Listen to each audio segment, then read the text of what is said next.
Thanks for joining us. It's a very busy month in the city of Twinsburg. This lady is going to be very busy. We'll talk about a lot of things coming up. If you stay with us for this month's Twinsburg Mayor's Report. Hello, Kathy, and welcome once again. Hi, Jeff.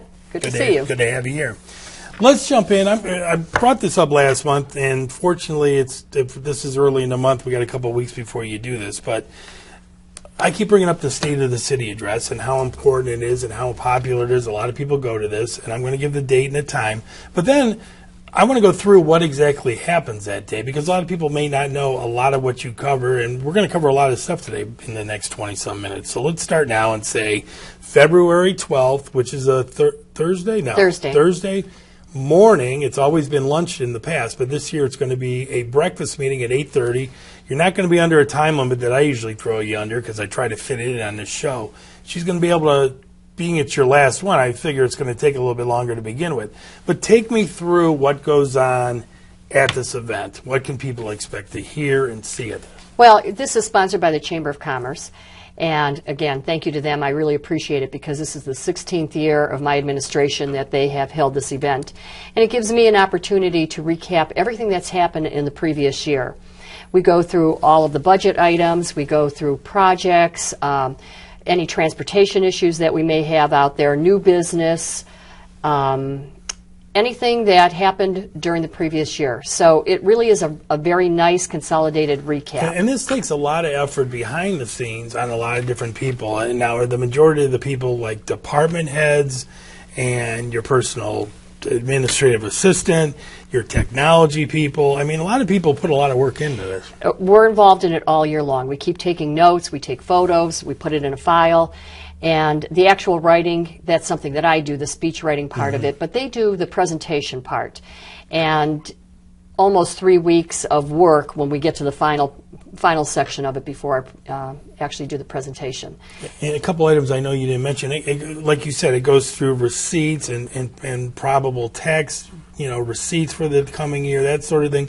But also recaps people that may have retired after X amount of years. Oh, true, There's a big emphasis on people in this, too. It isn't just numbers and figures to confuse everyone, which aren't confusing to begin with. And in fact, that's really going to be my focus this year. Okay. That will be the bulk of what the State of the City is going to be.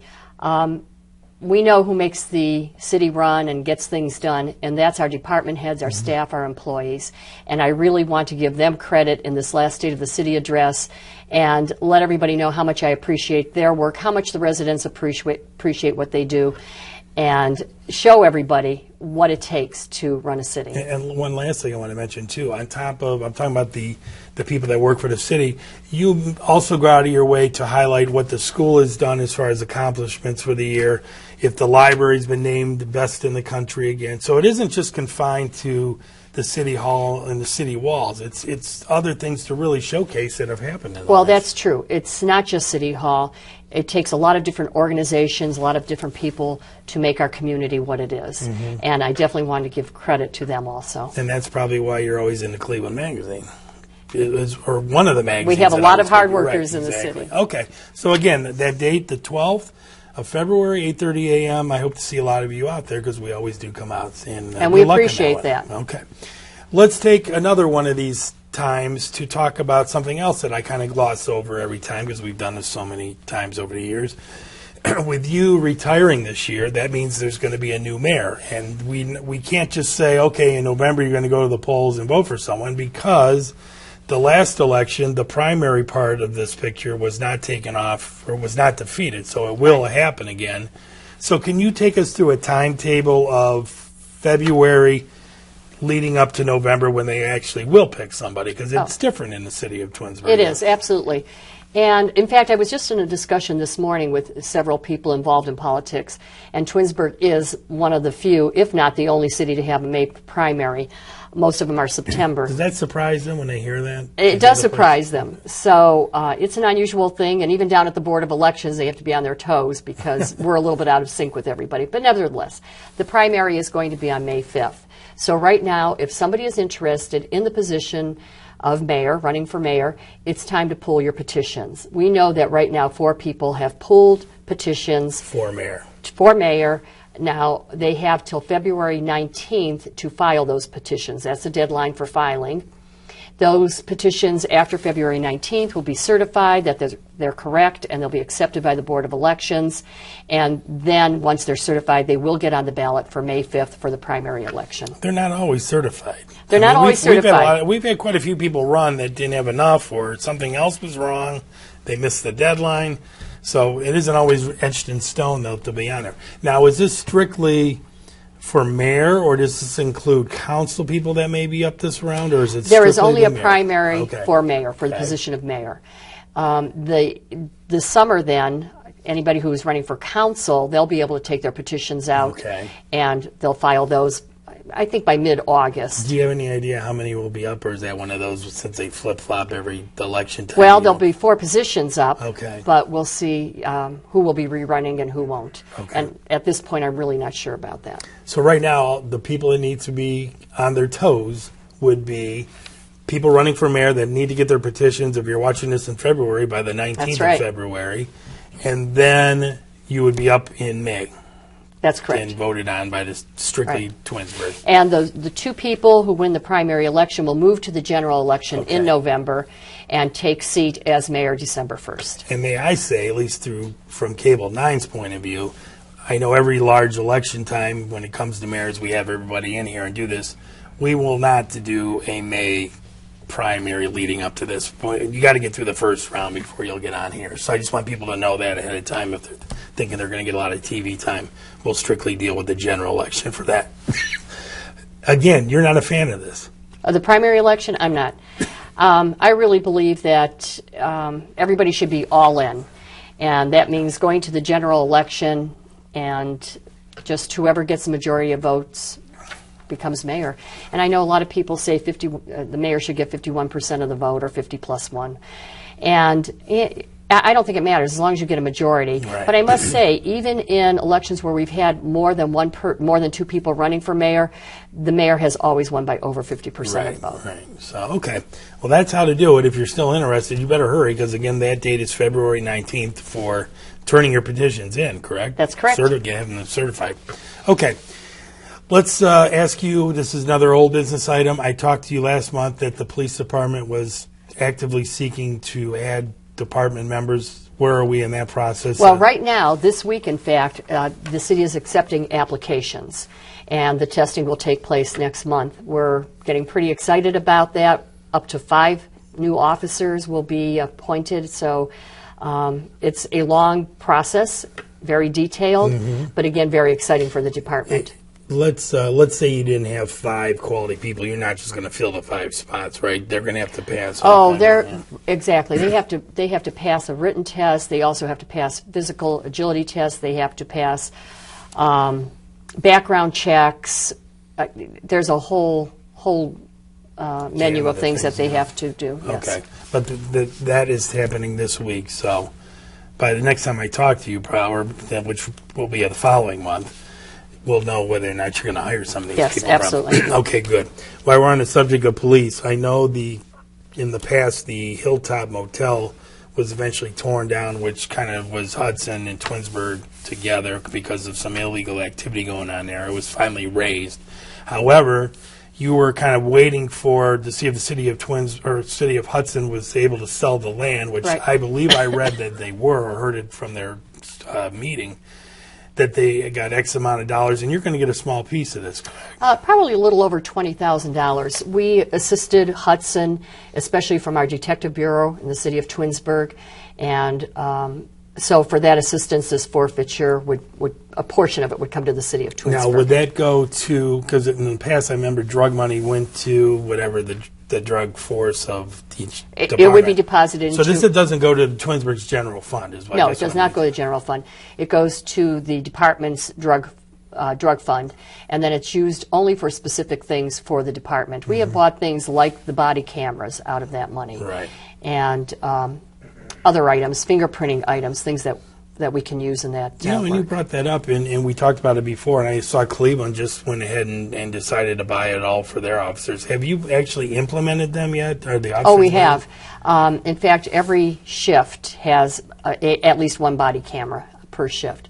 But I think within a short period of time here, all of our officers will have them. And, eventually maybe I'll have Chris on and talk to him about how, what the process is at the end of a shift. What do you do? I don't know. Do they lay the hard drive down on something that Well, they have? right now, anything that's taken, any of the video that's taken in the cars, that is all downloaded automatically as they go through the Sally port. Okay. So when they pull in, all of that information is automatically downloaded. Okay, so there is a process. Right. Now, the already. body cameras, I'm not quite sure how Yeah, that works. right. So maybe I should ask the expert. I would ask him about that one. Okay.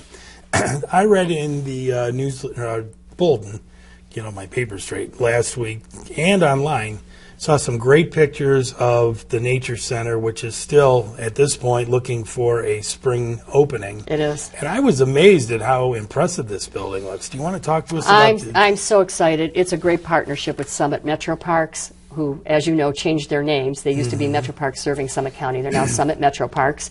And Keith Scheid just stopped in my office yesterday. We talked about the opening ceremonies that we will have in May. The project is coming along great. They're doing a lot of interior work right now. That's what they had some shots of, which I thought was very impressive. And also the size of this building. It looked a lot bigger to me than I had remembered. It's a sizable building, but besides that, there's lots of outdoor space. There are porches, there's an amphitheater, there's walkways. So there can be 3 or 4 different functions going on outside the building, and then leave the interior of the building open. Go back to the amphitheater, because a lot of this talk was getting kids involved and having maybe school-age children over there doing things. There's a lot of versatility that can be used in this building. Well, that's going to be a great place for to bring in naturalists to talk to the school-age children about the animals that live in the park area. In fact, Keith Scheid said there's a Summit Metro Parks band that performs, and that would be a great venue for their Summit Metro Parks band to perform. So it has a lot of use besides just hiking and as a trailhead. The exhibits inside will be specific to Liberty Park and to this Northeast Ohio region. I believe it's going to have a great information. And knock on wood, this thing has gone, maybe it's my age, but between the time we said it was coming here and that they were paying for it, doesn't seem that long ago, and now it's getting close to being done. It is. Keith and I were just talking yesterday. The city purchased Liberty Park in 2001. It started with 900 acres. That is the city purchase part of the park. But they have continued to add acreage, and the park area is now over 3,000 acres. Which can't be built on, it's correct? Amazing. No, can't be built on. It's truly a legacy park. After our break, we're going to talk about how much land is actually, quote, set aside for park, that sort of thing, because I think people would be surprised at the vast quantity that is. I think it's amazing. And I just have to thank Keith Scheid here, because it was a priority for him to assemble that property up here, realize the value of the land. Without him and the park commissioners working with him, it would have never happened. Right. So Twinsburg was kind of the catalyst when we purchased our 900 acres, and getting them for a partner to buy the additional property has been just an amazing project. Keith swings a lot of weight. He does a great job. He does a there. great He's done job. a lot of things with us, and it's always been interesting having him involved. Definitely. One last thing before our break, and let's talk about this. This affects a lot of people. Route 91 heading towards Solon. That is going to begin widening, and people are going to notice that some trees are going to come down this month. So it's moving full force.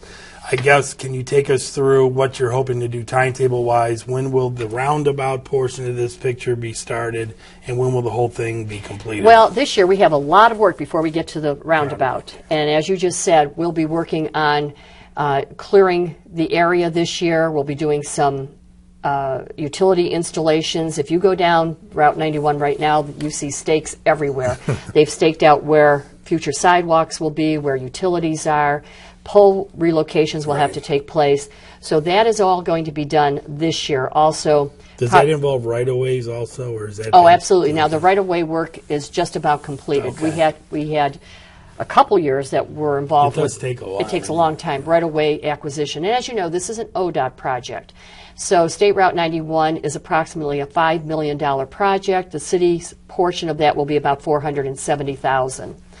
So when the money's available, it is a great time to take advantage of it and get this kind of project done. And although we have a lot of involvement, ODOT takes the lead on this project. So the widening will take place, and then in 2016, we will get to the roundabout portion of that project. Can you take everyone through again where it begins? Does it begin on 82 on it, right there? At the No, this project begins at Post Road. Okay. So it goes from Post Road to Glenwood, so you're going north on Route 91, and of course the roundabout will be at the intersection of 91 and Glenwood. So that's the portion of Phase 1. Okay. We're also looking, and we're having a study done right now, about the potential widening from the Tinkers Creek Bridge to Ravenna Road. Wilcox School is in that area, the plaza.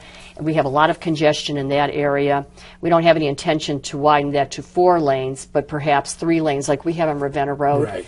So that is potentially a 3-lane project so that we have a turning lane. As long as we get a turning lane so we can keep the straight lanes moving, Going, yeah. that usually takes care of our congestion problem. So that's under study right now.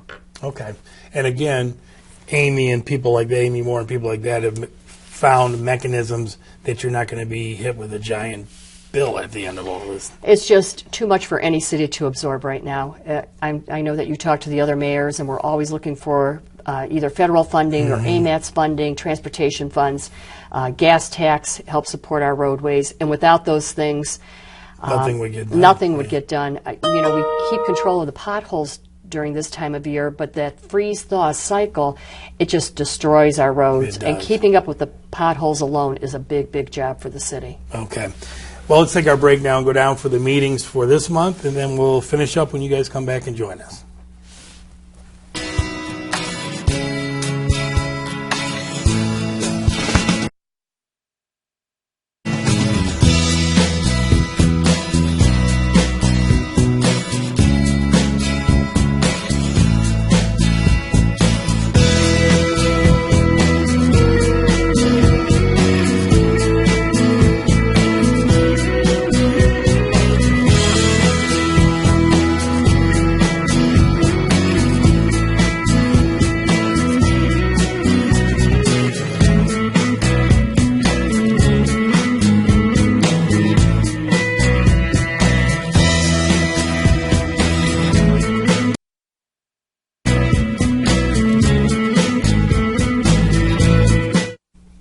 We're back with Kathy Prokop talking about a lot of things. We'll eventually talk about this exciting piece of literature you have with me, the Comprehensive Executive Summary. We'll get to that in a little bit, but let me get some fast ones done. Let's go back to Cornerstone Park and talk about some business that's coming in there and update us. The current building that we see arising out of nowhere, is that FedEx, I suppose? That's FedEx. Isn't that amazing, that Yeah. tilt wall construction? It just, every day I go by and there's more building up, and it's just fascinating. But we're very excited. FedEx obviously is under construction right now. They're doing some site work for the spec building, and that building will be closer to the Chamberlain Road side. Right. And that is the building that Bridgestone will be one of the first occupants in. So all that work that we've been putting into it for the last 4 or 5 years is coming to fruition, and I think we'll be seeing some business Do you there. think people like Vistar, that was kind of the virgins on the block there coming in there first, are they excited to see some other activity going on? I know that everybody is. It's that's a big project for Right. us. And what again is the target date for having FedEx open? FedEx, I believe they're hoping for the end of the year. Oh, that's soon. Yeah, That's going to be a big building, that's too. going to be a big building. Okay. Talk to me about, for the last 3 years, talked about the Cost of Freedom Wall coming, and that is a go. It's a go. So tell us about it. It didn't dawn on me. This is July 4th weekend. It's a huge weekend. So It's going to be a big weekend. And again, our VFW, the time and effort they have put into this project is really tremendous. The coordination that's going into it, this is a tribute that travels all over the country. And as you know, we waited 2 years to get on the list to bring it here. The major accomplishment is that they have raised about $80,000 to bring it to the city of Twinsburg, with help from a lot of volunteers, especially a core group from City Hall. And they're at that point now where any other money they raise, they'll be able to have extras that week, that we have the core amount of funds just to bring it here and to do the site work. There's all kind of things that are involved in this. You know, you're going to need extra electricity, and they're going to need some landscaping on the site, and they're going to need seating, and they're going to need protection from the weather and food, and so it's just like running a mini festival for 3 or 4 days. You kind of build a city for a couple of days is what you're doing. Definitely, and it will be open 24 hours a day for 3 days. The opening ceremonies will be on Thursday, July 2nd, and it closes on Sunday, July 5th. But every single day there will be opening ceremonies that people can attend. And you're not going to say this just because it's in your city, but the fact that this is such a long process to even get approved for is kind of a big deal. Then to raise the money for it's a big deal. Then to have it there on a big weekend like you're having it, this may be something people won't see again. So this is probably an event for the entire region again that should take advantage of the fact that Twinsburg was able to do this. Absolutely. You probably won't see this definitely locally Right. for a long, long time. And it recognizes the military, all facets of our armed forces, first responders, police, fire, Coast Guard. So everybody is going to get recognized this weekend. The Cleveland Pops will be there.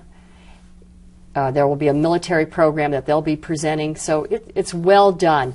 And that's what I'm very proud about. They decided to bring it to the city of Twinsburg, but it's not just going to be set up and then nobody cares about Right. it. There's a lot of thought, effort, and care that goes into this whole project, and they're going to do it first class. Nothing against, and this is nothing against people that do all the other things in this area, but even after, how many Twins days can you really go to? It's not something that's different all the time. Or how many hamburger things in Akron can you go to every year? So this is something that, boy, if you really want to take advantage of something you don't see every day and that you may not see again, this would be the one to go to. Well, it is so. It's going to encompass so much about the history of the military and the armed forces. I believe that there's even going to be a Vietnam village set up. That's the goal. Okay. And how emotional that will Right. be to have some of our Vietnam vets go through that and realize that people care about what they did and recognize them and honor their efforts. And that's a good thing for you to go out on, is something, an event like that. I'm very proud about it coming Good. here. All right, Witch is open in the rec center. Tell everyone what that is. Well, if you're looking for something good to eat, Which has a lot of different offerings. They offer sub sandwiches, but it's create your own. You go in and fill out a little form, exactly what you want on it, hand it in, and they hand you back a sandwich. How long has it? Subway was there before, correct? Subway was there before. How long has the downtime been between that? A year? Oh, it's been about a year. Right, and people took advantage of Subway. When Oh, they were there. did. Right. So One of the neat things about this place is they will do a sub for you, but they'll wrap it in lettuce. So it's like a lettuce wrap instead of, a lot of people don't want the bun anymore. So there are Now, different can you go in there and options. order and then go work out and then come back and pick it up later? You could even do that. They have curbside service too. Okay. You can go on their website, put your order in, and pull up to the curb, and they'll deliver it to you. That's nice. And I'm sure people take advantage of that. They do, especially in this weather. Okay. Give me an update on the Corbett Farm, and it's called Corbett Farm, by the way, this development that's sprouting up over there. It's going pretty fast. It's right? going very fast. In fact, they would like to get started on phase 2 coming up here very shortly. I'm sure you see all of the beautiful homes going up, and I don't think it's going to take too long No. to fill in that development, 95 homes. Okay. Now, before we get in that again, well, about 5 minutes, I want to mention you were able to get on the phone and talk to Adele about, Oh, yeah. you give senior, and when I say senior trips, this isn't going to the Roxino, or this is things like I need medicine and I can't get to the doctor to do this, or the pharmacy, or groceries. So you have a vehicle, I remember, that you guys purchased that take the seniors around and do this. Can you want to tell them how many trips you made last year? Right. You're right. We have a senior van, and it's for local transport. We also have a car that we use because if we're just transporting one or two One people, per it doesn't day. pay to take the whole van Yeah. out. So between the car and the van, last year we did 6,848 trips. Lots of seniors need that van service and take advantage of it. You're absolutely right. They go to doctor visits, they go for medicine, they go shopping. Fortunately, and most you think about, boy, how much gas is that? But fortunately, with all the shopping things that are around this area, you probably don't have to take them real far to take care of a lot of these No, areas. we are fortunate Yeah. because, especially now with Cleveland Clinic, University Hospitals, they have lots of options right in the area. And enough grocery stores and things like that. Definitely. Okay. And it's again one of those services that I'm proud that we're able to offer. It's a no-cost service to our seniors, and I know that they appreciate it. Right. Okay, let's spend a couple minutes here. What you have in front of you, if you want to just hold it up to Ryan real quick, we the go. front of it, hold it over there, is an executive summary of the comprehensive plan that was done by your comprehensive Planning planning committee. And do you want to get through some of the highlights of this thing? Well, one I was shocked at is 20% of your population in Twinsburg now is over the age of 50. 59. They're over the age 59. of 59. But yes, this is the roadmap to Twinsburg's future, and it is our comprehensive plan executive summary. Every 5 years, we do a comprehensive plan review. The council selects a committee, and also we have representatives from our planning commission, our council, Larry Finch, the director of community planning and development, Lynn Muter, his assistant. They are members of this committee. They go over the old comprehensive plan, they update it and make recommendations. All of those recommendations are then reviewed by the Planning Commission. The Planning Commission may suggest changes or give additional information. When they're satisfied, they make a recommendation to Council for final approval. So last year... What jumped out at you from this? Well, I was amazed. You're right, that the population of Twinsburg has aged. In 10 years, we went from 12% of our population being over the age of 59, and now it's 20% of our population is over the age of 59. And on the flip side, school-age children's gone down. School-age children has gone down and is now stabilizing around 19% of the population. So those are both good figures. The plan shows demographics of the city, items like that, medium household income, talks about environmental quality, housing. And I hinted before, I was surprised it breaks down how much of land in your city is devoted to parkland versus, do you want, that was one Yeah, our figure. parkland, and again, this is a figure that we're very proud of. The 900-acre Liberty Park really has made a difference with that figure. But 23% of the city land, and this is city-owned land, is Right. park and open space. It's almost a quarter. Almost a quarter of our land in the city of Twinsburg is parkland. That's amazing. It is amazing. And then 33% of the city is residential, and vacant land is about 14%. So that's all broken down, the residential, the commercial, the retail, and we talk about business and industry. There's a land use plan that shows what it currently looks like in the city, what areas, how they're zoned, and what each parcel is, what's in it. So business, commercial areas, how it can be used. There's also, isn't there a future look at maybe the square, that sort of thing? There is. There's a concept plan of the central area of the city of Twinsburg. That is our C5 district, which is a mixed-use development district. It's a concept plan of what the central area could look like. And there's goals for each one of these different areas. For the central area, obviously making it more residential, bringing some residents to it, to make it more pedestrian-friendly. So in other words, these people didn't sit around and yap all the time. Oh, They no, really they don't. came up with This is a really hard-working group. And what I'm most proud of is, of the 10 members, 10 of the members are residents that are Right, appointed right. who just have interest in what's going to happen in their city. So it's not just elected officials Yeah. making the decisions or on administration, this. right?